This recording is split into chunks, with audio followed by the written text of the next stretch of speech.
Aqui na trata é parte do pressuposto 2024 que toca o nosso Ministério da Justiça e Assunto Social.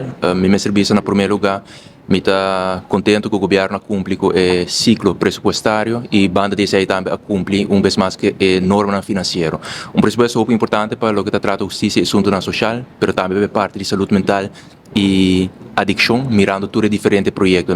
Seguro tem mais de 20 projetos concretos dentro do pressuposto que ancora maneira compra de ladderwagen para brandweer, algo completamente novo, nunca Aruba todo tem ladderwagen ainda, nós também introduzir isso aqui, banda de aí também diferentes projetos na paquera policial, maneira finalização de dois guardas de polícia na Savaneta, de Operation Command Center, de ex-guarda de polícia tegenover de pompstation na Savaneta, Family Justice Center, diferentes campanhas nacionais, entre outros, para elevar a segurança no tráfico, pero banda de aí também full fleta novo de lo que está o veículo na paquera policial. Exacto, diz algum tem diferente renovação também infraestrutural para lo que está direção social zaken, reestruturação também, que é pressuposto muito importante. E mais importante que tudo é groeifonds. Nós alocamos alrededor par de milhões de florins para nos procurar para reforçar a cadeia judicial, mirando a escassidade de personal.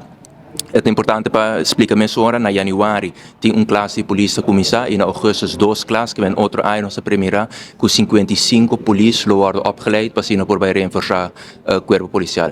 Nós recebemos bastante perguntas, nós temos acontece que nós está look forward em todo caso para nos por vai doen acontece aqui. Dois projetos que me quero enfatizar e budget também que é muito importante.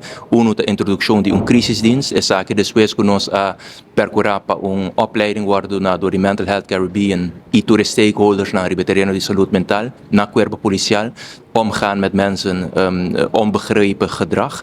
Die recomendationen cabine voor de veldmisstap para introdução de crisisdienst, para de forma por brinda ajuda na essa que o Ministério da Saúde parte saúde mental 24 horas por dia e outreach também. Essa aqui nós vamos introduzir outra área a base de pressuposto aqui e também nós vamos ampliar o FACTIM, que é team que brinda ajuda ambulatório, entre outros na Muchanan, que tem Ministério da Saúde. Que é pressuposto sumamente positivo, maneira me indicar nossa cultura norma financeira, surplus a trobe, hope inversão também para nós por melhorar o aparato governamental e consequentemente brinda melhor serviço na nossa comunidade.